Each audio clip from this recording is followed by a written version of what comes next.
Oui, carré.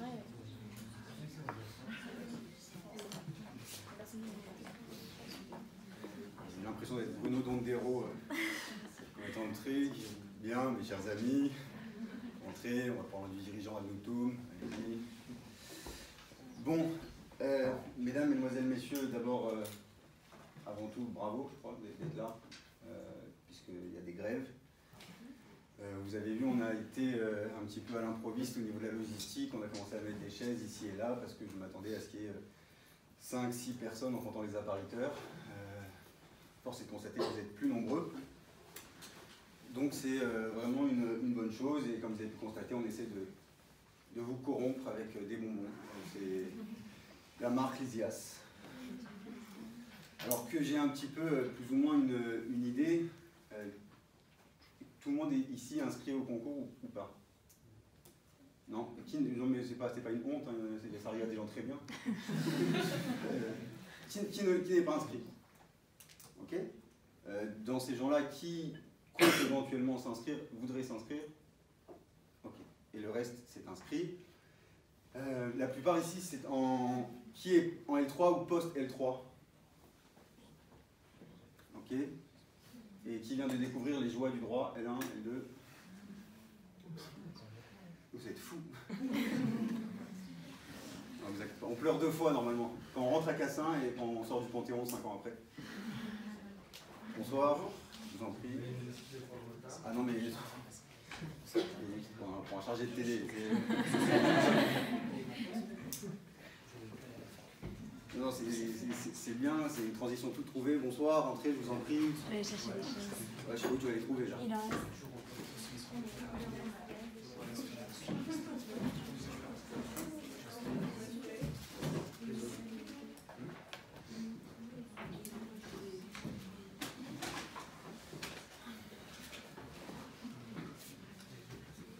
Ouais, il reste quelques places éparses ici et là. Désolé, on a fait que les moyens du bord. À la base, j'ai failli dire à l'initio, l'administration de Paris 1 nous avait accordé la salle 6, qui est beaucoup plus grande, mais c'était pas avant 20 h, donc c'est un peu compliqué. Tout le monde a des vies, et commencer à 20 h, c'est un peu complexe. Et donc ensuite, on a négocié une autre salle, et négocier administration de Paris 1 ensemble, bah, c'est compliqué. Donc on a eu cette salle, c'est déjà pas mal d'avoir une salle. Comme c'est filmé, il faut que je fasse attention à ce que je dis. Merci à la Sorbonne, merci beaucoup à Paris 1, merci à Georges Haddad. Merci pour tout ce que vous faites depuis tant d'années. C'est bon, il y a une chaise en plus. On va faire avec. Bon, c'est bien, c'est ma transition toute trouvée, parce qu'un de ceux qui est rentré a dit désolé pour le retard. Je veux mettre les choses au clair tout de suite. Je ne suis pas professeur de rhétorique, je ne suis pas professeur d'oratoire. Ça fait un moment maintenant que j'ai à cœur de partager là où je peux un savoir, une conception, une vision, parce que c'est un sujet qui m'intrigue et me passionne depuis de nombreuses années. Donc là où on me demande, je vais dans des entreprises, dans des lycées, dans des zones dites d'éducation prioritaire, pour des associations d'étudiants. Mais voilà, j'ai pas la prétention de vous donner ici que des garanties avec des certitudes. Il va y avoir des règles, des méthodes qui vous sont proposées. Le but, si vous voulez, c'est de vous en émanciper. Donc si vous considérez, en sortant d'ici, qu'on vous a dit des âneries, vous aurez le droit. Vous m'envoyez une réclamation, on en parle, on discute. Mais voilà, il n'y a pas ici de certitude professorale. Il y a des méthodes qui ont vraiment montré leur valeur. La plupart d'ailleurs, ce n'est pas de moi qui sort de nulle part, c'est beaucoup de travail et une forme de synthèse des règles de Cicéron à nos jours, en passant par Maurice Garçon, Isorni, Charpentier et bien d'autres. L'objet de la conférence ce soir, elle est très ciblée. Je vais essayer d'être le plus ciblé possible. Je m'étais dit, pour tenir les temps, que j'aurais mon téléphone à côté pour regarder. J'avais oublié que le téléphone serait là-bas. Donc, oui, je veux bien pour avoir une idée du temps. Alors, comme je n'ai pas de discours totalement écrit, il est inévitable, tu as reçu un message de Maxime, il est inévitable qu'on s'abandonne parfois un petit peu à la parole, et le temps est une chose très relative. Mais donc je vais essayer de cibler le plus possible ce qui peut servir vraiment dans un discours, dans la préparation d'un discours, dans la façon de présenter un discours, que ce soit en éloquence ou en plaidoirie. Et évidemment, donc, comme c'est ciblé, je vais passer des choses qui seraient vraiment intéressantes. Et je peux vous conseiller des bibliographies pour celles et ceux que le sujet intéresse. Bonsoir. C'est comment mettre la honte à quelqu'un quand il rentre, tu fais focus dessus. Pour celles et ceux que ça intéresse, il y a plein de questions qui sont passionnantes sur la rhétorique, sur l'éloquence, sur l'oratoire, déjà parce que c'est pas la même chose. De savoir si c'est une question de talent, une question de travail, enfin voilà. Ceux qui sont intéressés, n'hésitez pas à nous solliciter par message. Et ça c'est bien parce que c'est quelque chose qui me sert en même temps que je vous parle. Vous allez devoir faire face à l'imprévu en permanence lorsque vous prendrez la parole. Donc je l'évoque immédiatement parce que j'y pense. Quand vous serez dans des salles avec 3 juges ou 4 juges devant vous, un samedi matin, ils ne sont pas tous très frais forcément à 9 h ou à 10 h ou post-déjeuner à 13 h. Il peut y avoir vraiment 1000 imprévus qui arrivent dans une salle. Souvent les salles de TD, vous allez avoir un type qui rentre parce qu'il est sûr qu'il y a TD. Il s'assoit, il ne comprend pas que c'est un concours d'éloquence. Ça peut arriver. N'hésitez pas vraiment à vous servir des imprévus. Il ne faut pas que ça mette un malaise entre vous et vos juges. Donc voilà, il y a des bruits. À Paris 1, il se passe des choses étranges le samedi. Vous êtes en plein machin, il y a un courant d'air qui passe, une aération qui s'excite. Donc n'hésitez pas, n'ayez pas peur de jouer de l'imprévu. Il ne faut pas que ça vous dérange. Néanmoins, je vous disais donc que je ne vais pas pouvoir vraiment rentrer dans le détail, surtout l'art oratoire, l'éloquence, alors qu'il y a 1000 sujets qui sont vraiment intéressants là-dessus. Je vais cibler, mais ceux qui sont intéressés par une bibliographie, n'hésitent pas. Et d'ailleurs, pour ceux qui ont peur aussi de trop noter, de ne pas tout prendre en note bien comme il faut, là encore, il y a un petit fascicule qui a été fait à l'occasion d'une masterclass similaire à celle-ci il y a peu de temps. Elle est sur le site Lysias. N'hésitez pas à la demander parce qu'il se peut que le papier soit... Alors, je suis nul en informatique, mais de ce que je comprends, quand vous mettez un papier, il y a un temps et après il faut le réactualiser. Donc n'hésitez pas à nous envoyer des messages. Vous pouvez m'envoyer des messages à moi, je réponds. C'est pas évident à retenir. Samuel Savarel, je vais le marquer.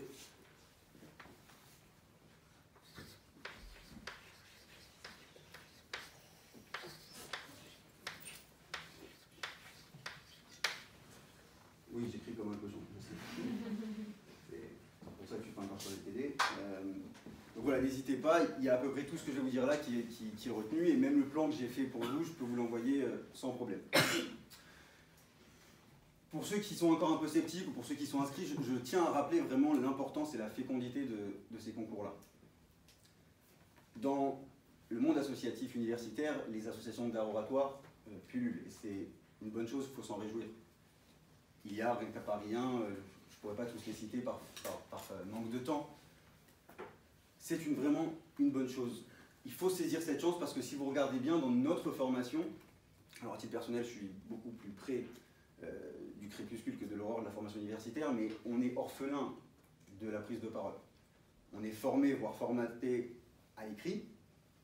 En revanche, l'oral est un petit peu absent de notre cursus de formation. Vous avez un exposé, plutôt plus dans certains TD, avec un chargé de TD qui ne vous écoute pas et 80% de la salle qui est sur Facebook et Instagram, pour que ce soit en anglais en plus, alors là on n'en parle même pas. Vous avez une feuille, tout est écrit. Vous avez un oral de temps en temps, juste parce qu'ils avaient la flemme d'organiser un truc écrit, donc ils vous mettent un oral qui dure 5 minutes sur le droit international public. Et attendre le FB pour ceux qui veulent être avocats, ou le NM pour ceux qui veulent être procureur de la République, que sais-je, c'est dommage d'attendre trop longtemps. C'est une vraie occasion, les concours d'éloquence, pour aller se confronter à la prise de parole en public, qui n'est jamais un exercice évident. C'est, enfin, de ceux que je connais, je crois que c'est le plus dur. La peur ne part jamais véritablement, et même si ensuite, lorsque, je l'espère, nous serons plaideurs, avocats de la défense, procureurs, professeurs, juristes d'entreprise, qu'importe, les enjeux ne sont pas les mêmes, les conséquences ne sont pas les mêmes, la réalité de la confrontation à sa prise de parole en public, ça reste la même mécanique. Et quand on n'est pas du tout confronté à ça, ça s'entend et ça se voit. Je ne sais pas si vous traînez un peu vos guêtres dans les palais de justice, franchement, parfois, il y en a, on a envie de lui dire continue, crois en toi. Il y a peu de temps, moi je suis esclave, stagiaire en cabinet d'avocat. Il y a une semaine même pas, je crois que j'assistais à, c'était dans le juge d'application des peines, une jeune procureure qui à l'évidence connaissait son dossier. Ça devait être une de ses premières prises de parole et on voit qu'elle a dû découvrir ça très récemment. En pleine audience, c'était vraiment, sans exagérer, Alors, merci Monsieur le Président, Mesdames, Messieurs les juges. L'individu que nous avons ici devant nous est un multirécidiviste. Prends un Xanax. Quand on ne s'est pas confronté à la prise de parole, forcément, ça devient de plus en plus dur. Donc au moins, ces concours-là, c'est l'occasion rêvée de se confronter à cette prise de parole.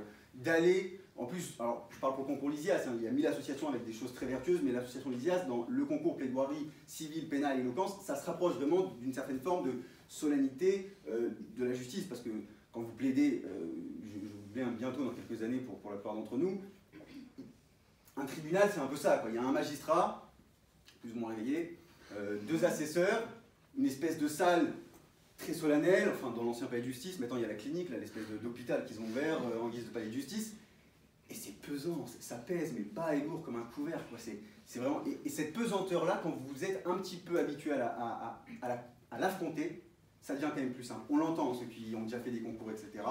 Et donc vraiment, là-dessus, pour les sceptiques, je vous le conseille vraiment, étant entendu que l'important de ces concours, c'est vraiment pas la victoire. Je vous le dis, ça peut faire formule bateau, j'assume, on s'en fout complètement de la caresse éphémère d'une victoire. Moi, si tout était à refaire dans ces concours, parce que je suis un multirécidiviste, hein, je l'ai fait plusieurs fois, L2, L3, M1, s'il y avait un concours à Reims pour les CM1, j'étais capable de m'inscrire, histoire de voir. Je l'ai fait et refait, pas du tout pour gagner, mais parce que j'avais compris que c'était la seule mécanique réelle pour progresser. Voilà, encore et encore. Se lever, avoir peur avant, un petit peu pendant, et plus du tout une fois qu'on parle, parler à des juges, sentir qu'on les perd, ils vous font le retour critique, ça c'était bien, ça c'était pas bien, j'ai aimé votre deuxième phrase à la 3e mi-temps de votre intervention. Et c'est encore remettre l'ego et sa fierté sur le terrain, et les gens sont là étonnés, ils disent « Pourquoi tu remets ton titre en jeu? Mais tu m'as pris pour Miss France ou quoi ?» Enfin, c'est pas... Le but c'est de progresser, on s'en fout de la victoire. Si c'est à refaire, je le referai, et je vais vous dire très sincèrement, si c'était à refaire, je reprendrais les humiliations que j'ai subies. Les espèces de moments où vous vous rasseyez, où vous sentez que vous n'êtes pas bon, vous rentrez chez vous, vous dites « J'ai fait n'importe quoi pendant 10 minutes, ça s'est entendu », et après vous avez vos juges qui vous disent « Vous voulez être avocat ?» Oui, bah, pensez à la fonction publique, monsieur, hein, c'est mieux. La mairie recrute à Saint-Ouen. Hein. Ça, je reprendrai volontiers. Parce que c'est dans ces moments-là que vous vous obligez à vraiment repenser votre art. Pourquoi ça a été mauvais? Et puis vous rencontrez parfois, c'est aussi le bonheur de ces concours, des gens qui vont vous mettre sur la voie. Ah oui, il y a une épidémie en ce moment, fais gaffe. Hein, je suis pas serein, t'as pas fait un voyage en Chine avant de venir, on est d'accord? Vous rencontrez des maîtres, vous rencontrez des gens qui vous aident, et ça c'est beau. Il y a des anciens lauréats qui sont extrêmement bienveillants, extrêmement pédagogues. Vous rencontrez des avocats qui vous viennent vous juger, qui ont 10 ans de barre derrière eux, qui vous mettent sur la voie d'autres avocats, et ça change vraiment la vie d'un étudiant et le regard qu'on a sur l'oratoire, donc je vous le conseille vivement. Bonsoir.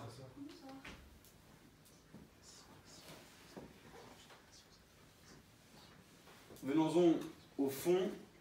Je vais vous parler d'abord de ce qui est essentiel. Je pourrais me perdre en détail dès le départ, avec de la technicité, de la rhétorique, des éléments, des figures de style, et vous pouvez aller à la longueur de masterclass.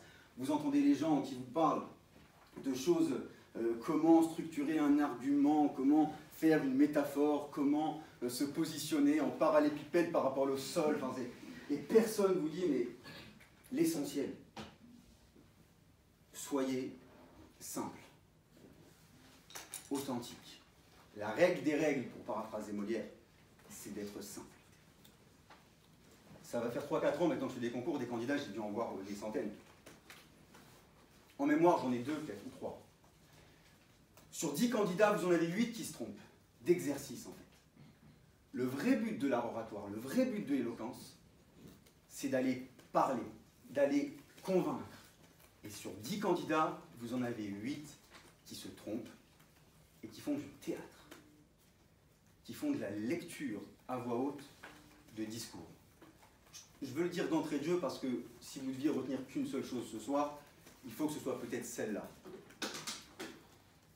J'en profite tant que l'attention est un corps vivace, parce que l'attention d'un auditoire, l'attention d'un homme, vous le verrez très vite, c'est ce qui est compliqué de maintenir captif un auditeur quel qu'il soit. C'est une mission très complexe, ça va assez vite. On a En moyenne aujourd'hui, à peu près, si vous ne captez pas l'attention de quelqu'un dans les 3-4 premières minutes, c'est pour ça qu'on vous a donné des bonbons, vous allez le perdre. On a le temps d'attendre 2 minutes. Alors avec l'ère des stories, c'est encore plus rapide maintenant. C'est amuse-moi tout de suite ou tu m'ennuies. Donc je vous le dis, tant que je sais que vous êtes encore en éveil, soyez simple, soyez authentique. C'est une erreur fondamentale.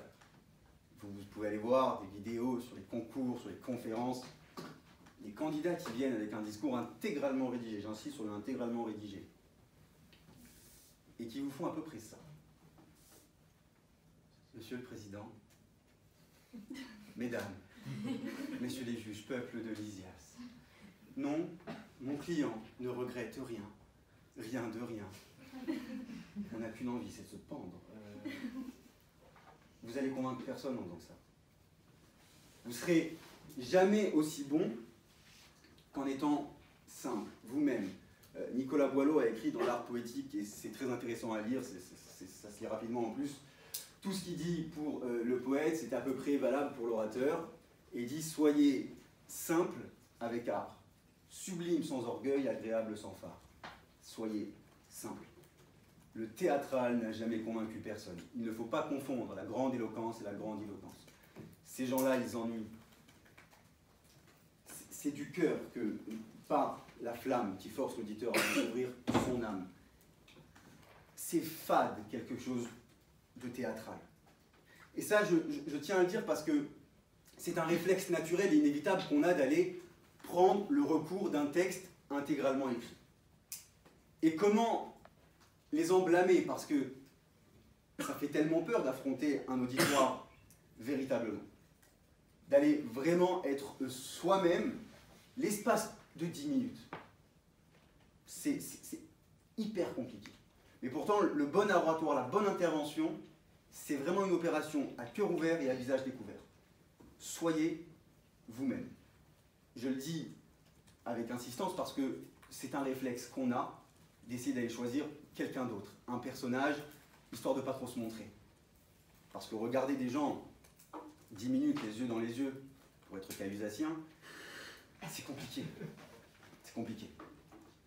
Là, moi-même, ce soir devant vous, vraiment, je ne suis pas spécialement vieux, je suis tout à fait jeune. J'en ai fait beaucoup des interventions. Si je vous disais que je n'ai pas peur, je serais un mytho. J'ai peur, et j'y reviendrai d'ailleurs, cette peur, je veux la garder le plus longtemps possible. Mais bien sûr que ça fait peur d'aller affronter même 3 juges. Mais c'est que comme ça, c'est que à ce prix-là que vous arriverez à créer quelque chose. Il s'agit de plaire, d'enseigner, de convaincre, d'émouvoir, tout à la fois. Et ça, il n'y a pas de meilleur recours que ce que vous êtes. Venez. Ah, ça fait très McDo, mais en éloquence, venez comme vous êtes. Je sais, on a ces références. On en reparlera sur comment bien préparer un discours, etc. Mais ne lisez pas du mot à mot. Les étudiants qui font ça, c'est dommage parce qu'ils prennent l'occasion de vraiment progresser et ils la fuient au dernier mot. Et vous les avez pendant 10 minutes, ils sont en tête à tête avec leur texte et vous ne voyez rien d'autre que leur cuir chevelu. Joli au demeurant parfois, mais problématique parce que il faut que quelque chose se passe, c'est une création ou ce n'est rien. Bonsoir. Je me demande s'il y en a un qui va dire bonsoir. Non, mais non, parce que vous avez dit bonjour, mademoiselle, à la pauvre, je la mets mal à l'aise. Non, bah, vous avez une place ?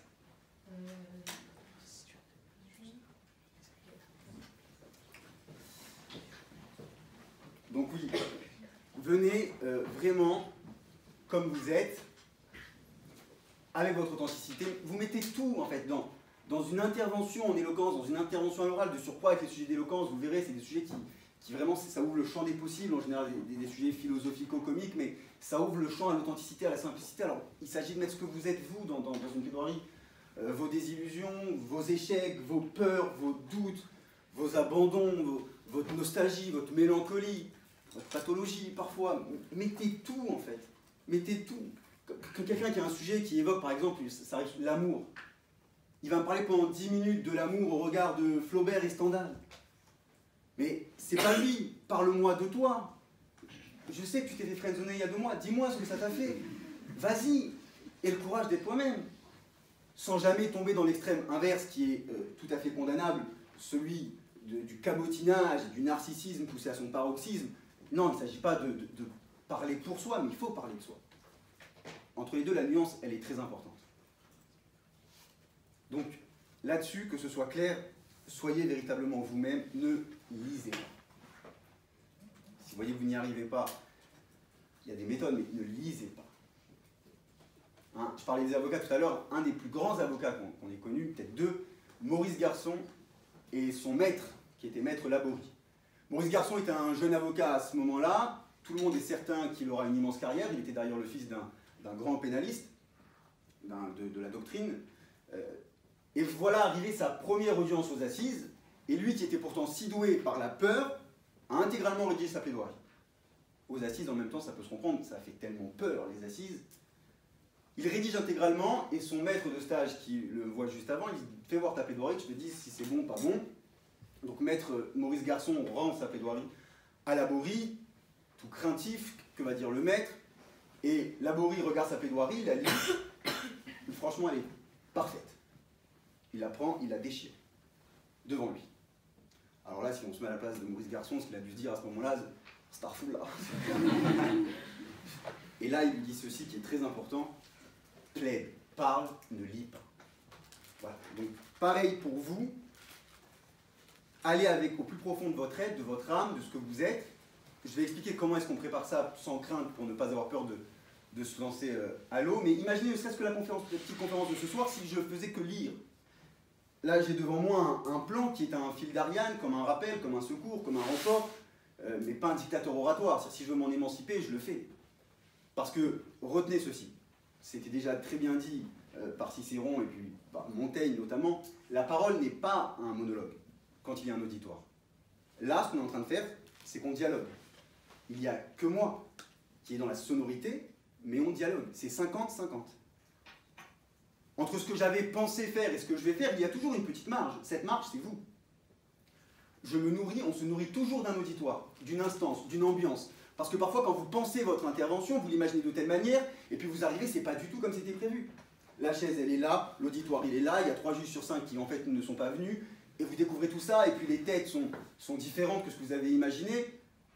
C'est plus jeune, ou c'est parfois étonnamment beaucoup plus vieux. Il faut faire avec. Donc, retenez ceci, faites confiance, en fait, à celui que vous serez lorsque vous allez plaider. Pourquoi on rédige tout à la virgule près? C'est parce qu'on n'a pas confiance en ce qu'on va être et ce qu'on va faire au moment où on va plaider. Faites-vous une fois confiance, et vous verrez que vous aurez du mal ensuite à recourir à nouveau au texte intégralement rédigé. Je vous disais, j'ai une petite expérience infinitésimale, mais quand même, s'il y a un truc que je retiens avec bonheur dans mes années de pseudo-formateur et coach en oratoire, c'est les étudiants qui vous disent merci parce que vous leur avez dit d'arrêter de tout écrire et de plaider une fois comme ils étaient eux-mêmes. C'est un exercice que je faisais souvent quand j'étais invité à juger des candidats. Ils venaient, ils faisaient leur texte pendant 10 minutes.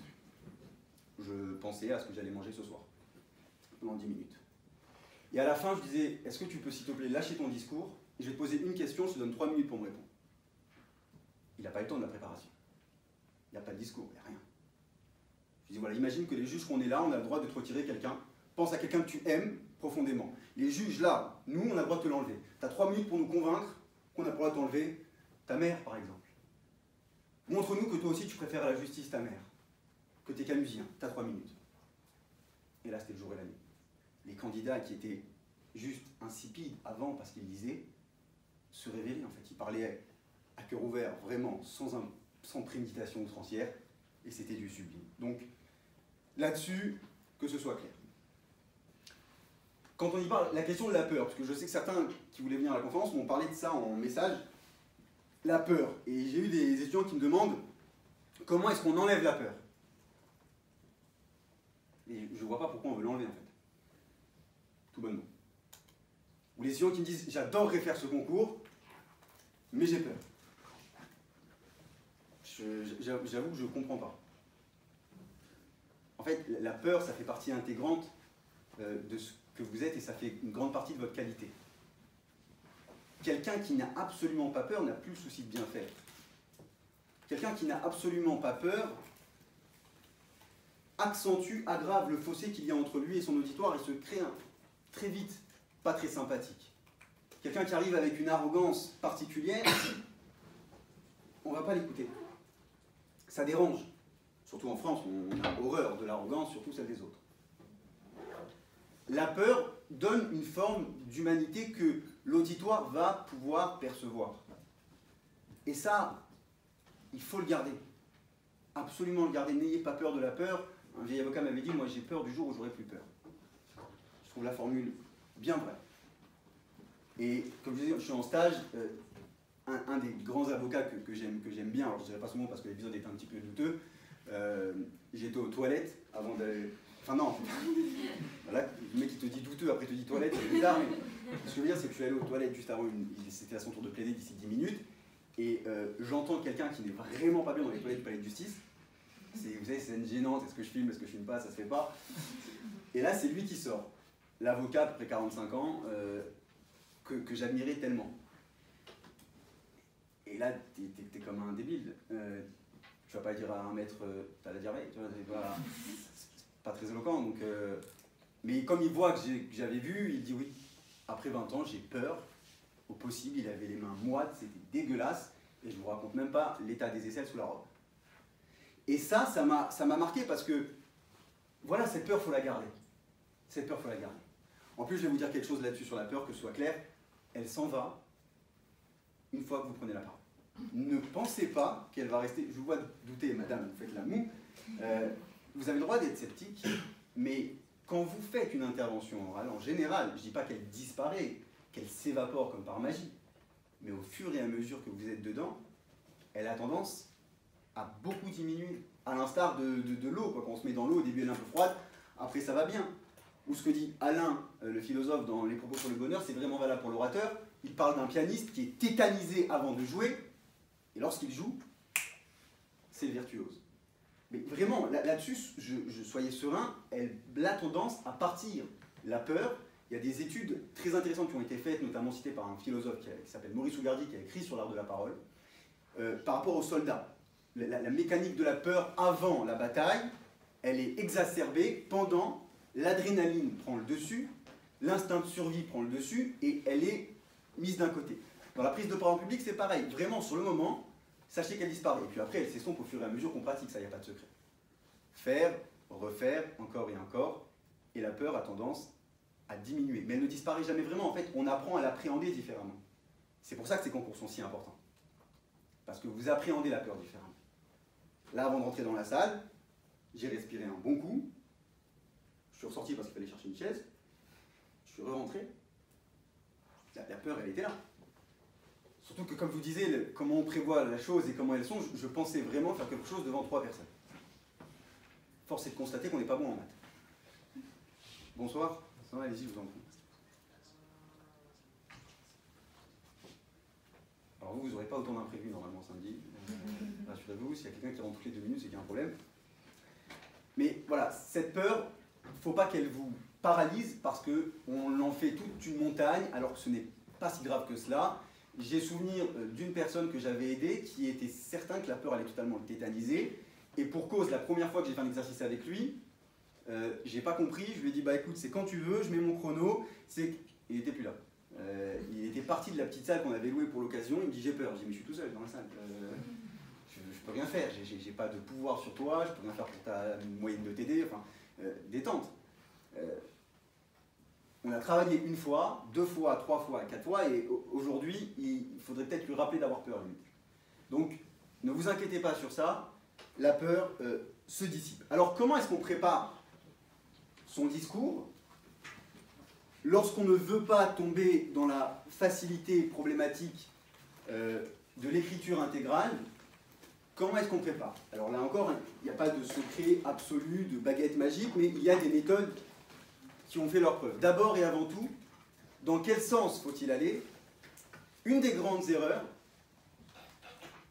c'est de passer de l'écriture à l'oral. De telle sorte que vous recevez votre sujet, réflexe,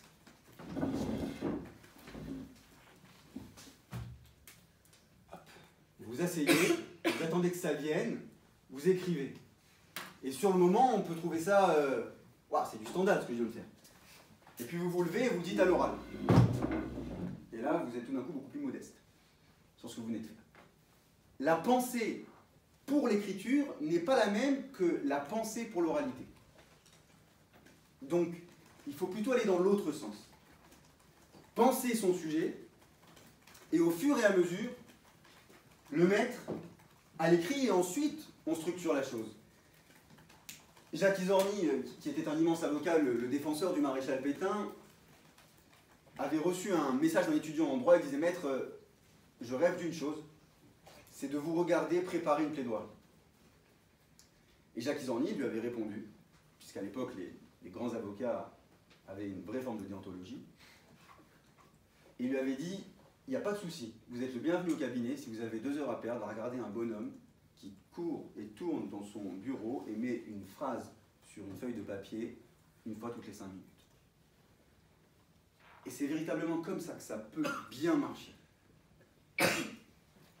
Selon vos dispositions d'appartement, que vous soyez en coloc, que vous soyez chez vous, chez papa-maman, ou comme beaucoup de nous autres étudiants les premières années, dans un truc à mi-chemin entre la chambre de bonne et le KGB, vous parlez à haute voix. Vous parlez à haute voix. Un des meilleurs compliments qu'on m'a fait sur ça, à l'oratoire, etc., c'était quand j'habitais à Nogent-sur-Marne. Oui, c'est à Paris, on en parle, c'est un peu loin. Là, j'aurais pas pu venir ce soir, par exemple, dans les mêmes conditions de transport. Et ma voisine, lorsque j'ai déménagé, parce que Paris, quoi, hein, forcément, on voit tout en face de vous, elle m'a dit: ah bah vous nous abandonnez, me voyant avec les cartons en bas de l'ascenseur. Et je lui ai dit: oui, mais on se connaît, c'est pas que je vais être indélicat, mais elle me dit: oui, je vous aime bien, moi et mon mari, on rigole quand on vous voit, vous êtes le mec qui tourne autour dans sa chambre, là, bizarre. Sur le moment, j'étais vraiment, j'ai beaucoup couru. Vous voyez les imprévus, je vous disais. Mais c'était exactement ça, parce que c'est comme ça que ça peut venir, en fait. On pense dans les mots et par les mots. Donc quand vous avez un sujet, je sais pas, l'amour est-il une chance? Un sujet d'éloquence, si vous vous asseyez et que vous cherchez les idées, ça va finir sur Wikipédia. Alors que, parlez-vous à vous-même.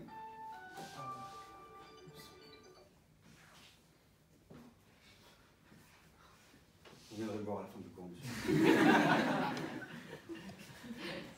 Parlez-vous à vous-même. Et ça vient, et parfois on peut bloquer, hein, le syndrome de la page blanche, ça peut arriver dans l'oralité sans problème aussi, le syndrome du blanc tout court. Alors, mais vous essayez un peu encore, dans votre chambre. Monsieur le Président, Mesdames, Messieurs les juges, l'amour est-il une chance? Là, si vous demandiez à mon ex, mon Dieu, qu'est-ce qu'elle vous dirait? Non, c'est nul, je reprends. Monsieur le Président, Mesdames, et vous comme ça, pendant 5 minutes, et on marche par association d'idées. Donc vous allez associer un vécu à une citation, à quelque chose que vous avez vu, à un film, qu'importe. Après, ça vient, ça marche. Et au fur et à mesure, vous mettez ça sur un bout de papier. Ne vous faites pas violence. Si ça vient pas, on passe à autre chose. Netflix, je sais pas ce que vous voulez, mais pas se faire violence, parce qu'en général, on accouche des trucs assez douteux quand on se fait violence. Enfin, c'est vraiment comme un 2B. C'est-à-dire que quand il vient pas, il vient pas. Parfois, il vaut mieux pas. Le consentement, 2B, franc prix. Fais-moi le bien. Bon, pas forcer à outrance, mais en général, ça vient par association d'idées. Et ensuite, c'est le structure, ce que Cicéron déjà expliqué, on a les inventions, on a les idées, ensuite on structure. Et là-dessus, faire un plan, on sait qu'entre juristes, c'est plus trop un problème de faire un plan. Si tout se passe bien dans votre structure universitaire, à la fin, vous rêvez en 2 parties et 2 sous-parties. Bien équilibré. Donc là-dessus, il n'y a pas tellement de soucis. Mais voilà déjà comment est-ce qu'il faut... Allez, parlez-vous à vous-même, essayez de vous convaincre. Et les idées viennent, les unes après les autres, vous les mettez sur un bout de papier, et ça va donner quelque chose d'utile. Alors là, je vais parler à ceux qui ont le concours d'éloquence. Je ne peux pas vous donner de conseils absolus sur le fond, parce que par définition, le fond, ça varie infiniment selon les uns et les autres. Ce que je peux vous dire en revanche, évitez d'aller dans le poncif. Vous avez l'opportunité d'une tribune à l'oral. Souciez-vous un peu moins, vous n'êtes pas sur Twitter. Ce que je veux dire, c'est qu'on voit trop de candidats qui viennent pour nous plaider sur un sujet, pendant 10 minutes nous expliquer que le mal, c'est mal, que sauver les dauphins, c'est bien, et que l'égalité homme-femme, c'est cool. Merci. Si vous avez l'opportunité de la parole, n'hésitez pas à être un petit peu inorthodoxe tant que vous n'êtes pas dans le délictuel, bien sûr. Il y a des choses, c'est des infractions. Mais personne ne va avoir de souci avec ça. Quand quelque chose est bien fait, on peut à peu près tout faire. Et inversement, si vous allez dans le sens d'une idée qui est globalement admise par la plupart de nos contemporains, alors présentez-la sous un angle un petit peu plus pertinent. Voilà, quelque chose, je le dis parce que c'est quelque chose qu'on vit chaque année, et Dieu sait que des concours d'éloquence, j'en vois beaucoup. Venir et dire aux juges, il y a beaucoup d'inégalités en France, comment te dire, je le soupçonnais déjà, tu vois, je le pressentais. Trouvez un air un petit peu plus pertinent et n'ayez pas trop peur d'être subversif. Voilà. Certains candidats parfois nous disent, j'avais envie de le traiter comme ça, mais j'avais peur. Peur de quoi? Peur de blesser qui? N'ayez pas peur d'être un petit peu plus corrosif qu'à l'accoutumée. Un conseil aussi pour ceux qui font l'éloquence, souvent, là, je vous parlais du blanc quand ça ne vient pas à l'idée. Moi, je sais que j'ai dû gagner des concours d'éloquence grâce à une seule chose, qui est très connue, et peu utilisée. Ça va vous décevoir, c'est un dictionnaire. Ça, c'est fait, ah, je le savais, j'aurais dû le dire. La prochaine fois, vas-y, jette-toi. Non, mais on n'y pense pas, mais le dictionnaire, ça m'a ouvert des portes parce que parfois, il y a des sujets qui n'inspirent pas. Déjà, il y a des sujets parfois où on ne les comprend pas. Toutes les fugues sont-elles des préludes? Moi, j'aime bien les fruits, mais enfin, où j'avais la fuite est-elle salvatrice? Mais je sais pas, moi. Alors là, la fuite, alors tu dis, vas-y, je vais chercher dans mon vécu. Est-ce que j'ai déjà fui? Oui, mais j'avais 15 ans. Est-ce que ça va faire quelque chose? Salvatrice, est-ce que je suis sûr de la définition déjà de salvatrice? Ça va? Ce serait trop bête de perdre un candidat pendant la formation. Le dictionnaire, ça m'a ouvert des portes sur plein de sujets. Parce que ça m'ouvrait, en fait, en lisant la définition, je voyais l'étymologie, la source. Et là, c'était tout d'un coup un champ des possibles nouveau qui venait à moi. Et pourquoi j'ai compris avec le temps, bien plus tard, pourquoi et l'importance viscérale. Et là, je sais que je suis un petit peu vite vieux con quand je dis ça, mais j'étais allé voir un immense avocat. Le plus grand orateur, je pense, vivant. Vivant, toi aussi, reste vivant. J'étais allé voir un de ses procès fictifs, et à la fin, je vais le voir. Bah, ouais, vraiment, mais je me revois aller le voir, on aurait une groupie de voir Justin Bieber, quoi, tu vois, c'est vraiment... bonjour, maître. C'était super. Et là, je vais, je pose ma question. Bon, donnez-moi un livre pour devenir un orateur. Et elle me regarde et me dit, oh, c'est simple, jeune homme. Achetez-vous un dictionnaire. Je savais pas comment le prendre en ce moment. Est-ce que tu es en train de me dire que je suis illettré? Achetez-vous un dictionnaire. Et puis, genre, 6 mois plus tard, un autre avocat me dit la même chose. Est-ce que vous avez chez vous un Larousse? Je sais pas, j'ai un Robert, ça passe. Et en fait, c'est tout bête, mais on pense dans les mots, on est limité par nos mots, on ne peut pas penser ce qu'on ne peut pas nommer.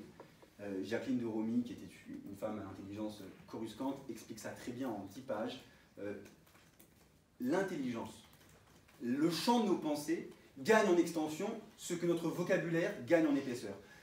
Et après, ça devient une drogue. Et maintenant, ça fait 4 ans que je fais partie de ces fous qui notent les mots qu'ils ne connaissent pas ou dont ils ne sont pas sûrs. Et ça a changé ma vie. Alors là, évidemment, en une semaine, avant le sujet, ça va pas changer ma vie, mais un conseil au Obiter Dictum, un petit truc en latin, ça passe toujours bien. Pour ceux qui veulent vraiment progresser sur le long terme, les dictionnaires. Les dictionnaires, ça coûte quoi? Tout le monde, une fois dans la journée, 2 fois dans la journée, pour les meilleurs d'entre nous, il y a un mot dont on n'est pas très certain. Mais dans n'importe quel manuel en plus. Même le gaja, il peut y avoir un mot, je me rappelle le nœud gordien de je ne sais plus quoi en droit administratif, et ça m'est resté pendant 2 heures, je le lisais, il y a des mots qu'on dit, c'est pas grave, je passe, et puis au bout d'un moment je dis stop. Mon ego me dit, va voir ce que c'est. Et maintenant c'est devenu une pure drogue, les mots. Je vous le conseille, dès qu'il y a un mot qu'on ne connaît pas, vous vous faites alors un petit carnet, ou un album photo, qu'importe, et c'est le champ des possibles d'avoir plus de mots. Mais en tout cas, voilà, pour les concours d'éloquence, c'est une technique comme une autre qui peut vous aider lorsque vous avez un doute. Donc ça, c'est pour l'éloquence. Pour la plaidoirie, encore une fois, sur le fond, ça dépendra, c'est pour vous, mais on peut dire 2 ou 3 choses. Si vous êtes procureur de la République ou si vous êtes avocat de la défense, il s'agit de mettre en exergue pour l'un que l'infraction est caractérisée, donc condition préalable, le cas échéant si l'infraction le nécessite, élément matériel, élément moral. Ça va? Et vous êtes tous malades, vous. Condition préalable, élément mat, élément moral, et pareil pour l'avocat, alors oui, j'y pense, éviter les... J'adore quand il y a un procureur qui fait un concours d'éloquence, il vient, il plaide son truc, et avec un air sûr de lui, Monsieur le Président, la question ne se pose pas. Le 13 janvier 1980, à la Cour d'appel de Dijon, la Cour d'appel de Dijon en 1981, il y en a beaucoup qui font ça, on sent qu'ils sont allés regarder le code, ils ont vu des trucs, alors parfois il y en a qui vous disent même le tribunal administratif de Pontoise, en vrai. Essayez de rester quand même sur des trucs crédibles, hein. Je dis pas qu'ils ne sont pas crédibles les juges de Dijon, mais bon, voilà. Cour d'appel de Paris, Cour de casse, restez dans ces eaux-là. Donc élément mat, élément moral, allez voir le droit. Certains m'ont dit, oui, j'ai pas fait beaucoup de pénal, est-ce que c'est difficile? Non. Les infractions qu'on donne dans les cas, évidemment c'est du pénal, mais ce sont des prétextes avant tout pour aller un petit peu voir ce que vous pouvez donner sur une plaidoirie. Quelqu'un qui nous fait un raisonnement juridique béton armé, mais pour lequel on a l'impression d'entendre, vous savez, un juriste dans ces fameux colloques où il y a forcément que des juristes. Alors on va vous faire un colloque sur le droit de construire un poteau EDF dans le domaine public en 15e siècle. Merci, alors l'équipe il s'assoit, merci Monsieur le Président, mes chers amis. Oui, c'est un sujet délicat qui nous est donné ce soir. Et, bon, bah, si tu fais ça en 10 minutes, ça peut être juridiquement béton armé, ça ne servira pas à grand chose. Donc il faut évidemment qu'il y ait du droit, parce qu'il faut que ce soit crédible, mais derrière, les faits tels qu'ils sont donnés, vous le verrez, il y a à boire et à manger pour le procureur et pour l'avocat de la défense. Ça me permet d'enchaîner sur la structure du discours. Comment cela doit être structuré? Encore une fois, vous êtes libre. Si vous voulez faire totalement autre chose, vous pouvez. C'est juste des méthodes qui vraiment ont fait leur preuve. Règle générale, que ce soit, ça vaut pour éloquence, plaidoirie et même plaidoirie civile, exorde, ce qu'on peut appeler argument, narration, on rentrera dans le détail ensuite, et péroraison. Grosso modo, exorde, l'argumentation,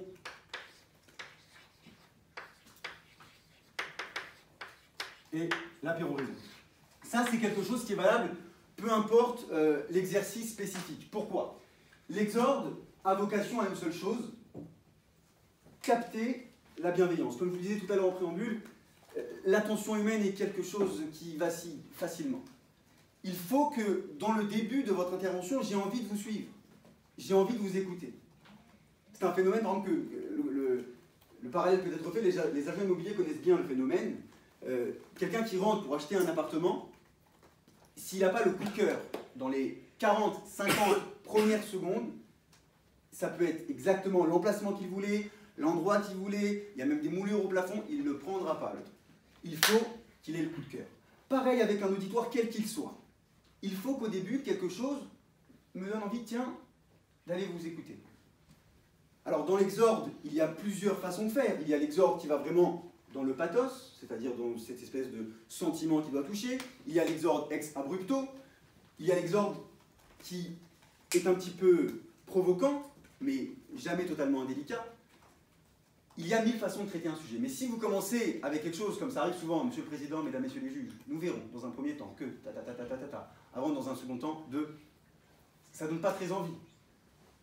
Il faut quelque chose qui donne envie de vous suivre. Et si vous remarquez bien, de beaucoup de discours et même de certains livres, on n'en retient que les débuts. Ça donne envie, quand vous ouvrez le mythe de Sisyphe d'Albert Camus, le seul sujet philosophique sérieux, c'est le suicide. Ça va être chouette, ça donne envie, mais ça intrigue.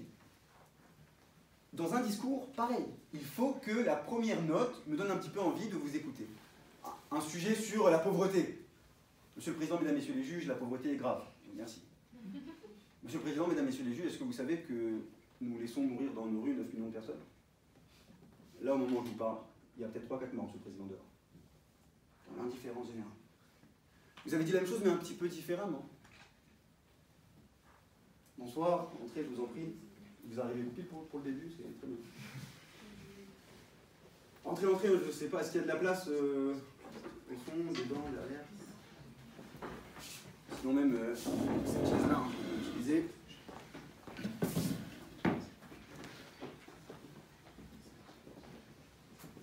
Il n'y a pas longtemps, enfin, c'est un exemple que je donne, j'avais fait un concours, j'étais convié à un concours, et le sujet était casse-gueule.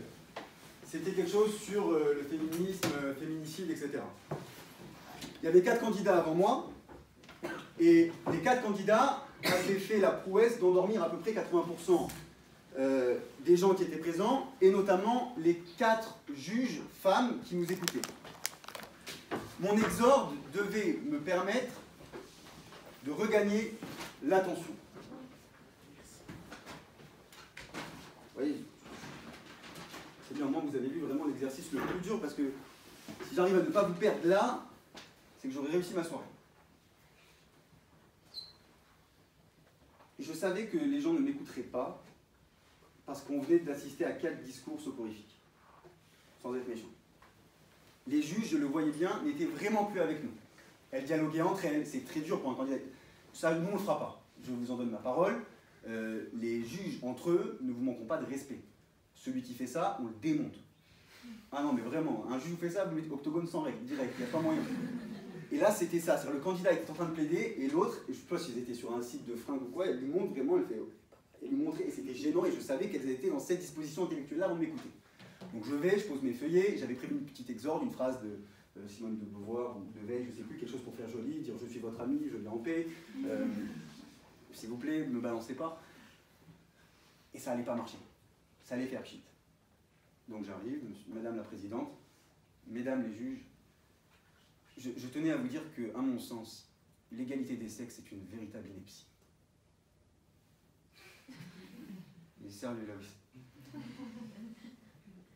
Alors elles étaient profondément choquées, mais au moins elles étaient attentives. Et c'est tout ce que je cherchais. J'ai pas été non plus totalement maladroit, indélicat, puisque je savais que dans mon discours ensuite, j'allais arrondir les angles et revenir là où elles veulent que j'aille. Mais c'est pour vous dire que l'exorde doit permettre cela. Monsieur le Président, Mesdames, Messieurs les juges, notre vie n'est qu'une perpétuelle désillusion. Voilà quelque chose qui intrigue un petit peu. Ça, c'est l'exorde. Donc après, à vous de trouver une formule qui vous va, qui vous parle, qui vous sied, mais sachez qu'il faut éviter d'être trop scolaire. Au départ, il faut intriguer l'oreille. Parfois, c'est tout ce qu'on retient de votre discours, c'est l'exorde. Oula. Là, les arguments, bon, comme je vous le disais, ça c'est le fond, ça dépend beaucoup de vous, mais qu'il soit dit tout de suite, il faut plus important qu'être intelligent, il faut être intelligible. Il y a beaucoup de candidats qui oublient cela. Je vous parlais de l'importance du plan. Pourquoi? Je ne suis pas névrosé, mais ça permet d'avoir une visibilité. Une clarté pour vous, et donc une clarté pour celui qui vous écoute. Comprenez ça. Être bon à l'oral, c'est emmener un jury d'un point A à un point B, et parce qu'il est paresseux par essence, sans qu'il fasse trop d'efforts. Il faut que ce soit un ascenseur et non la montée des escaliers pour un auditoire. Le plan permet cela. Si c'est structuré pour vous, ce sera beaucoup plus clair pour vous. Il faut que quand vous sortiez de la salle, je puisse à petit peu près situer ce que vous avez raconté.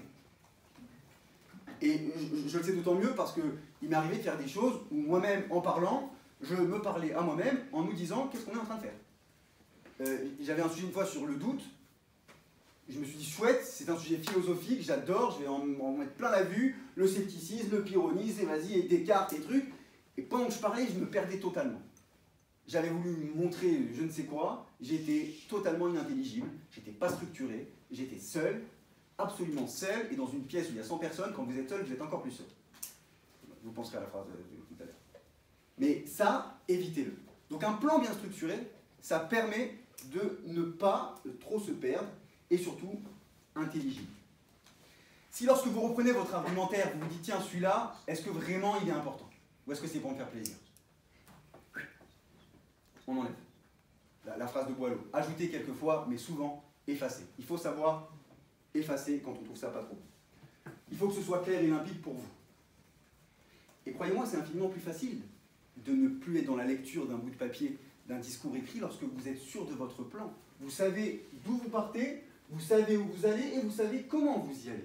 Et là, cette peur irrationnelle, cette peur noire de « et comment je fais si les mots ne viennent pas ?» vous l'avez beaucoup moins, vous êtes plus rassuré. Et vous pouvez aller parler à ceux qui vous écoutent, parler à vos juges. Alors oui, avec nos fautes de français, je vais en faire des liaisons fort douteuses, c'est pas grave. Je préfère ça, quelqu'un qui me parle, qui ose me parler, que quelqu'un qui me lit. Ça peut être parfait à l'écriture, c'est forcément fade. Il y a eu une interview récente de Robert Badinter, où on lui demande comment est-ce qu'il faut bien préparer à l'écrit une plaidoirie. Et là, Badinter fait du Badinter, dont il a le secret. Mais non, mais pas du tout, c'est pas ça, dit-il. C'est absolument pas ça. Quelque chose qui est intégralement écrit ne peut que tomber aux pieds de celui qui l'entend. Donc oui, avec un plan bien structuré, on a beaucoup moins peur et on ose aller parler pendant 10 minutes à son auditoire. Donc, s'il y a quelque chose à bien travailler, c'est le plan. Et ensuite, la péroraison. La péroraison, c'est simple, il s'agit de laisser un peu votre auditoire sur quelque chose d'agréable, de sucré. Prenons ça comme ça. Si vous voulez vous faire un parallèle, c'est un repas d'éloquence. Voilà. L'entrée, ça donne envie, le plat, il faut que ce soit consistant, parce que sinon on va dire que c'est vide. Il faut finir sur une touche sucrée. La péroraison, c'est une phrase, une formule, qui peut-être rappelle ce que vous avez expliqué, mais joliment. Certains candidats, ou certains même qui font, j'ai pu voir ça une fois dans une conférence, expliquer qu'à la fin, il faut faire un rappel à l'auditoire. C'est-à-dire que vous avez des gens qui vous disent « Mesdames, Messieurs, maintenant je clôt. Je vous ai dit ceci ce soir. Dans un premier temps, je vous ai rappelé que. Dans un second temps, je vous ai dit que. Et dans un troisième temps. Alors de deux choses l'une, soit tu prends ton auditoire pour des amnésiques, soit tu as besoin de le redire, c'est que tu l'as mal dit avant. Si c'est clair et structuré, il n'y a pas de problème. Vous avez 10 minutes en éloquence. Les gens qui veulent placer 6 idées en 10 minutes, à l'oral, ça donne du Nicole Belloubet. C'est fourre-tout, ça va dans tous les sens, ça ne finit pas les phrases. 3 arguments. Et vous développez. Pas trop vouloir en faire.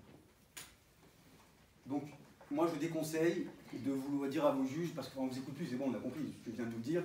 Donc répéter, en plus c'est fade, c'est scolaire. Non, trouver un moyen de joliment tout redire ou de laisser vos juges sur quelque chose qui frappe, qui marque. Exemple, la question de rhétorique. Typiquement, vous allez à une audience, un avocat défend quelqu'un, et à la fin, comment il termine? Pas en disant je vous dis ci, je vous dis cela. Il a expliqué comment est-ce que l'individu en est arrivé à faire cette infraction, à faire cette escroquerie pour nourrir ses enfants parce qu'il avait 30 000 € de dette. Il regarde ses juges, il leur dit c'est simple. Maintenant que vous connaissez cet homme, vous auriez fait quoi dans la même situation? Vous auriez fait quoi, mesdames, messieurs? Et il laisse sur un point d'interrogation une question de rhétorique. Ça peut être une bonne méthode pour finir quelque chose. Mais la péroraison, doit avoir vocation à laisser votre auditoire sur quelque chose qui séduit l'oreille. Alors, rapidement, pour ceux qui font du pénal, sur le développement, le procureur doit rappeler les faits. On va vous envoyer des faits, vous les synthétisez, vous les ciblez, vous les orientez. C'est vous qui rappelez les faits de manière ciblée et évidemment, comme ça vous arrange vous, comme dans tout dossier. Il s'agit juste de mettre la lumière plus sur une partie que sur une autre. Et ensuite, vous développez. L'avocat de la défense, lui, aura à cœur de reprendre les mêmes faits, mais différemment. Monsieur le procureur vous a dit ça. Il a peut-être un peu omis de préciser que ça. Puisque l'avocat de la défense considère qu'il n'y a pas de vérité. Ne serait-ce que, vous savez, l'anagramme de la vérité, quand on change les lettres, ça donne relative. Ça, c'est dans la tête de tous les avocats. Il n'y a pas de vérité. Ça dépend comment on regarde le dossier. Et les faits qui vous sont envoyés, il y a la place pour une interprétation ou une autre. Donc, n'hésitez pas avec ça. Seul point, c'est qu'en pénal, le procureur doit finir sur sa demande. Il faut entrer en voie de condamnation. Je vous demande donc de le condamner à 3 ans d'emprisonnement et X € d'amende. Faites juste attention en pénal. Souvent on entend je vous demande de l'acquitter si vous êtes en correctionnel, c'est une relaxe. C'est bête comme ça, mais ça peut déranger un peu celui qui vous entend. Donc faites attention si on est dans le criminel ou le délictuel. Rapidement, quelque chose à éviter. avant de vous dire 2-3 trucs sur la gestuelle, et puis j'en aurai terminé. Chose à éviter, les formules trop entendues. Dites-vous que les gens vous écoutent, ils sont là depuis 3 heures, et il y en a beaucoup qui sortent les mêmes formules. Les formules trop entendues, il faut les éviter absolument. Les trucs du style, quelqu'un qui vient et qui vous plaide en vous disant parce que c'est notre projet, ça va, ça a été fait, refait et refait. Ou alors le fameux mal nommé, c'est accroître les désordres du monde. Pareil, on a trop entendu. Évitez voilà, les formules sempiternelles, c'est pas forcément fameux, d'autant que je sais pas pourquoi. Il y a des candidats, quand ils sortent des formules que tout le monde connaît, il a l'impression d'avoir fait une invention. Ils vous regardent, alors elle est bonne, ça, quoi. Non, elle était bien, non? Bon, ok, elle était nulle. Évitez le name dropping. Ceux qui citent 20 000 auteurs par intervention. Pour ma part, par exemple, moi j'assume, je suis obligé ici d'utiliser quand même pas mal la citation pour une raison simple. J'ai pas une grande carrière derrière moi, il s'agit de donner aussi crédibilité à mon propos et de rendre à César ce qui est à César. Comme la plupart des choses que je donne et que je dis et que je partage avec les étudiants, c'est pas de ma propre invention, je rends à César ce qui est à César et ça rassure un petit peu ceux qui m'écoutent. Mais voilà, évitez de trop citer. Surtout, alors parfois il y en a qui citent des trucs incompréhensibles. J'adore les candidats qui nous font, selon une étude bien connue du docteur Zambulevic de Turquie, dit une étude scientifique.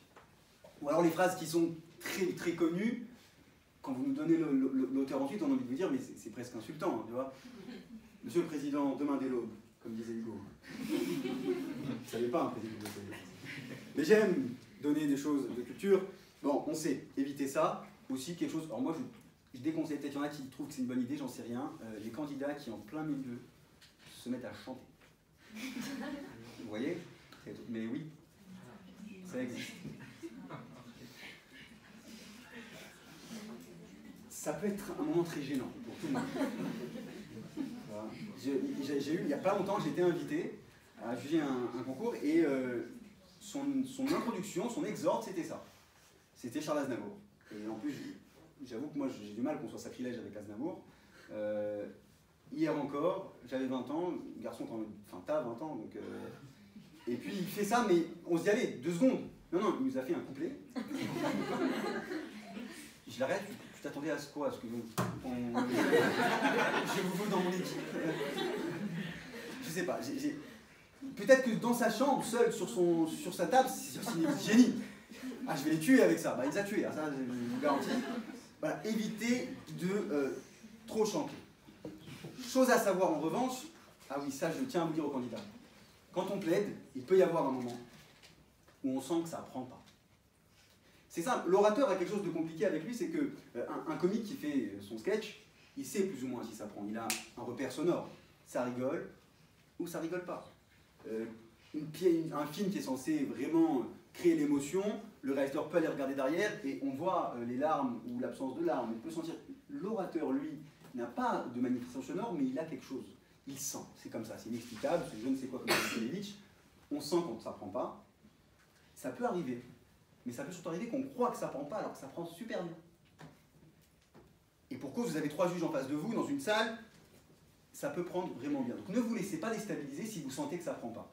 On sent souvent les candidats qui au bout de 4 minutes, ils lâchent le truc parce qu'ils sentaient. Mais si, vas-y.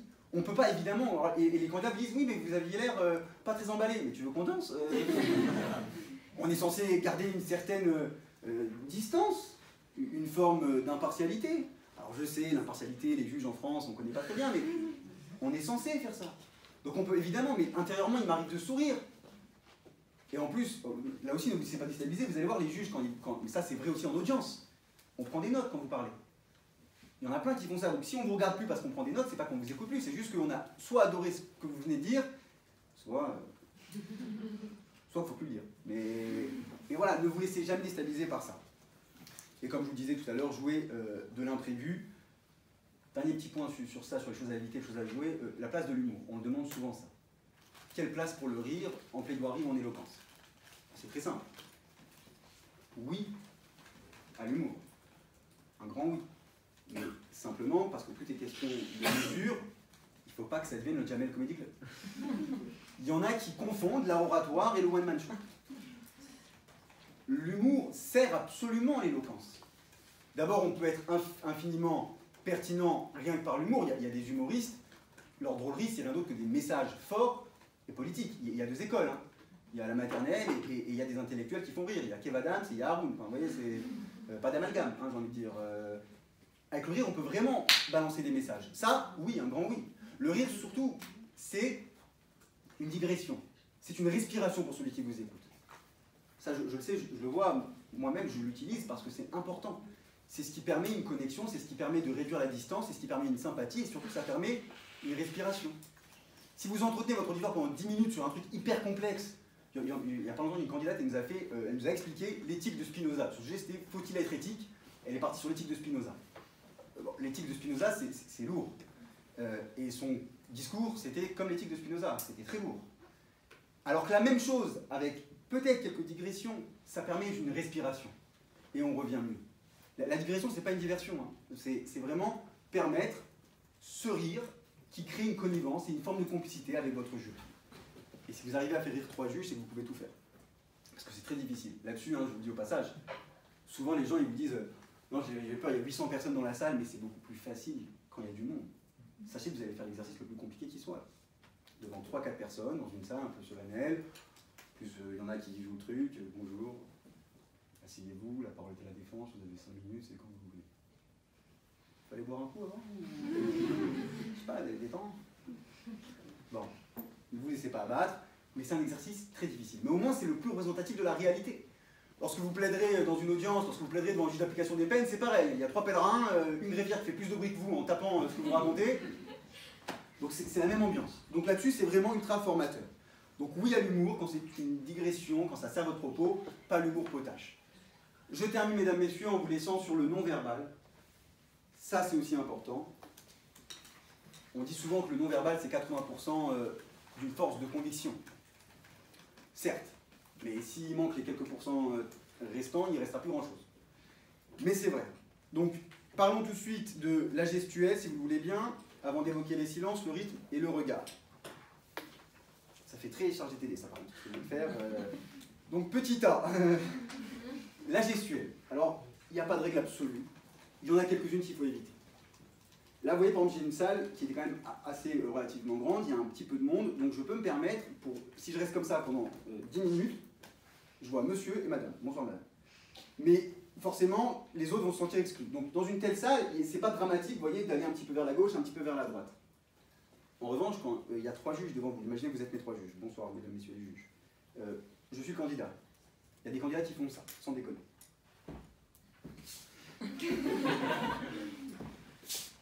Ils cherchent un truc, les gars. Ça, si quand vous sortez, j'ai un torticolis, je vous aime pas, inévitablement. Évitez d'osciller comme une pendule, de gauche à droite, ça ne sert pas à grand chose. Un réflexe naturel, comme on a un peu peur, c'est de gesticuler un petit peu. Alors, conseil très simple, au niveau des jambes, c'est quelque chose qui peut envoyer un message qui rassure à tout le corps et qui en plus est nécessaire, voire vital pour la respiration. Je m'explique, si vous voyez un candidat, la prochaine fois je ramènerai un truc pour mettre en surélévation, je vais mettre des trucs, il y a des candidats qui se mettent comme ça, avant de plaider. Inévitablement, en fait, quand vous avez peur, vous êtes instable. Et donc, ça se voit, ça se sent. Envoyez un message à votre corps que vous êtes rassuré, et la meilleure façon, c'est d'avoir les jambes suffisamment... Alors, c'est pas position chasse-la-neige non plus, hein, mais voilà, quelque chose d'assez stable, au sol, CR7. Un avocat m'avait conseillé ça, il m'avait conseillé un exercice que j'avais essayé, c'était le métro. Il m'avait dit, tu te mets entre 2 rames, et si au moment, enfin métro, la guerre, il y avait des métros et tout, c'était une belle époque en France, il me dit, tu te mets entre 2 rames, et au moment où il arrive, si tu arrives à rester droit, c'est que tu as gagné. Donc j'ai dû faire toute la lune une fois avant de réussir, mais une fois que vous êtes bien au sol, bien ancré, votre corps est infiniment plus rassuré, et ça marche beaucoup mieux. La question des mains. Alors, il y en a qui conseillent de faire des exercices, à mon sens, j'ai vu une fois il y a pas longtemps, il y a un mois, une masterclass où le type disait pour la gestuelle et pour la voix, de se mettre comme ça devant son miroir, avec une main, un stylo dans la bouche, la main derrière, et cette main-là, qui bougeait, seulement celle-là. Moi, ça me pose un problème de dignité humaine, en fait. Je ne peux pas faire ça devant mon miroir et après aller payer devant des gens. Donc je trouve ça d'un ridicule sans nom. Effectivement, il ne faut pas que les mains soient parasites. C'est-à-dire qu'entre eux, celui qui ne les bouge pas, ou c'est presque un petit peu stressant, ceux qui plaident comme ça, pendant 10 minutes, il faut qu'il y ait un équilibre. Il ne faut pas non plus tomber dans la caricature de l'italien juif dans le sentier. Enfin, vous voyez, là, c'est... Monsieur le Président, c'est quand je te parle des coups, on dit, tu vas kiffer. Je te fais une plaidoirie hors taxe, bon, il ne faut pas non plus que ça tombe dans cet extrême-là. Donc, restez quelque chose, la main, ça va être le prolongement. Et 2 points essentiels. C'est pour ça que je l'ai fait à la fin, parce que je sais qu'on retient aussi qu'on dit à la fin. Vous avez un allié quand vous parlez. Ça, le silence. Les candidats, il y en a beaucoup. Sur 10 candidats, il y en a 7. 10 minutes, on sent qu'il y a un TGV après. C'est vraiment... Bon, je plaide, tu mon truc et je me casse. Pas un silence. C'est un torrent continu de paroles. Il faut ponctuer vos discours de silence. Parce que vous, ça vous permet de reprendre respiration. Ça permet à l'intellect de celui qui vous entend de reprendre un peu respiration. Ça a en plus de ça une magie, le silence. On se dit des choses dans le silence qu'on n'arrive pas à se dire lorsqu'on parle. Il y a quelque chose en plus dans le silence. Donc n'hésitez pas. Imaginez le même argument que vous balancez comme ça dans le flot de votre parole, où vous coupez court à un moment donné et vous regardez vos juges avec un silence. Ça change la donne. Et ça sert une chose très importante, les variations de ton. Les variations. Il n'y a rien de pire que quelqu'un qui reste monotone sur 10 minutes. La candidate que je vous imitais en début, ça existe vraiment. Hein, le nanana nanana nanana nanana nanana nanana nanana. Parfois il fait des petits vibes genre nanana. Mais sinon, c'est. Et t'as envie de lui dire change d'aile, tu vois, enfin, fais quelque chose. Ne faites pas ça. Pas de monotone, il faut. Et c'est pour ça que ça sert de parler assez naturellement, parce que naturellement vous variez les tons. Naturellement, personne ne parle comme ça pendant 10 minutes. Non, enfin, il y a des guetta, mais ça compte pas. Voilà, bon. Écoutez, ouais, la musique classique, c'est une très très bonne aide pour voir comment ça marche au début, ça monte, ça redescend. Vraiment, le lac des signes, quoi. Il faut que ce soit comme ça. Et le regard. Regardez vos juges. Très important. Un candidat qui ne m'a pas regardé une seule seconde, je peux pas. Les yeux, vous parlez vraiment avec les yeux, beaucoup avec les yeux. D'ailleurs, les Grecs qui savaient tout faisaient partir la chaîne d'or de l'éloquence, non pas de la bouche, mais du regard. Il ne s'agit pas. C'est comme ça pendant 10 minutes, genre gênant. Il y en a qui font ça, ils bug sur toi. C'est du harcèlement, là. Mais quand même, vous avez, je sais pas, 3 juges. Dites-vous qu'au moins, les 3, il faut leur accorder un regard à chacun. Parce qu'on parle avec les yeux. Et dernier petit point, alors j'aime pas ce petit point, mais je suis obligé de le faire. Prenez du plaisir. Il y a des candidats, ils sont mortifiés par l'enjeu, je pense, qu'ils jouent quelque chose. T'as rien à gagner. Hein. Au pire, une prépa, ça fait joli sur le CV, c'est sûr, mais le but, c'est la progression. C'est toi, c'était 10 minutes, c'est que sortir au bout de 10 minutes et dire je suis meilleur qu'il y a 10 minutes, j'ai tout à revoir, tout à refaire, mais je suis meilleur. Mais voilà, prenez du plaisir. Je dis comme ça, parce que ça fait un peu bête. On dirait l'entraîneur de foot qui entraîne une équipe de Ligue 2, qui peuvent faire le Paris Saint-Germain. Vous leur avez dit quoi? Mais les gars doivent prendre du plaisir. C'est l'essentiel, tu fasses tourner le ballon. Ça fait un peu ça, mais c'est pas grave. Vraiment. Amusez-vous, soyez convaincus, et je pense vraiment que vous serez convaincants. Merci de m'avoir écouté.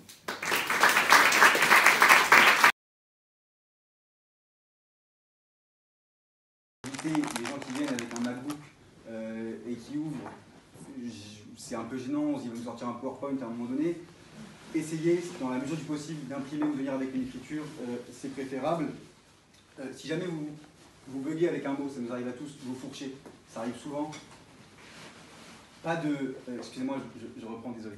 Non, ça arrive, vous assumez. Il y a encore vraiment pas longtemps de cela, ça fait quelques mois, dans le truc où j'ai plaidé devant les féministes, il a fallu que cela arrive. Au lieu de dire on vous propose un propos biaisé, j'ai dit bon, voilà. Donc il y a 2 options à ce moment-là, c'est soit on fait on n'a rien vu et c'est gênant pour tout le monde, soit on l'assume. Oui, mesdames, messieurs les juges, je suis en train de faire un lapsus sur ma pauvreté de vie sexuelle, mais pas seul. Voilà. Il y a 1000 façons. Assumez vos lapsus, assumez vos erreurs, assumez même vos bides. Il arrive qu'on fasse une blague, on laisse un silence, ça n'a pas pris. Bon, de toute façon, monsieur le président, je ne la sentais pas, celle-là, j'aurais pas dû la faire. Vous voyez, il y a 1000 façons de jouer avec ça. Donc si vous fourchez sur un mot, je reprends. Mesdames, messieurs, pas de problème, je peux reprendre, désolé, non, ça, on évite. D'annoncer aussi que vous allez sur la fin, c'est très important. Quand vous plaidez, annoncer à l'intellect et à l'oreille de votre auditeur que vous êtes sur la fin. C'est-à-dire qu'il faut, de manière dissimulée, hein, pas pour terminer, mais de vous dire ceci pour finir, mesdames, messieurs les juges, ou pour clore, ou enfin annoncer à l'oreille que vous êtes sur la fin. Ça, en plus, ça réveille l'attention. Et pareil dans la voix. Quelqu'un qui finit comme ça, ça arrive souvent, et après il est là, il est fini. Là, si tu as besoin de le dire, c'est pas bon. Donc annoncer à l'oreille, en général, la bonne plaidoirie, hein, grosso modo, elle commence assez basse, de grâce, ceux qui tapent 3 octaves au-dessus. Enfin, pourquoi tu veux plaider en mode Maria Carré, ça sert à rien. Pas de « Monsieur le Président, Mesdames, Messieurs les juges ». Non, il est 9h du matin, ta gueule. Doucement. En plus, vous intriguez plus quand vous êtes silencieux. Je sais pas, moi, je sais que j'enseigne dans des lycées. Quand vous avez 30 élèves où ça part en live, si vous gueulez avec eux, il ne se passe rien. Si vous taisez, ça revient. Pareil. Donc, au début, allez-y doucement. Et vous montez crescendo, certains points d'orgue de plaidoirie. Et quand vous allez sur la fin, vous l'annoncez à l'oreille de votre auditoire que c'est terminé. Et enfin, pour terminer avec ça, tu prends un vocabulaire, un procureur ne fait pas une plaidoirie. Voilà, c'est plutôt un réquisitoire. C'est tout.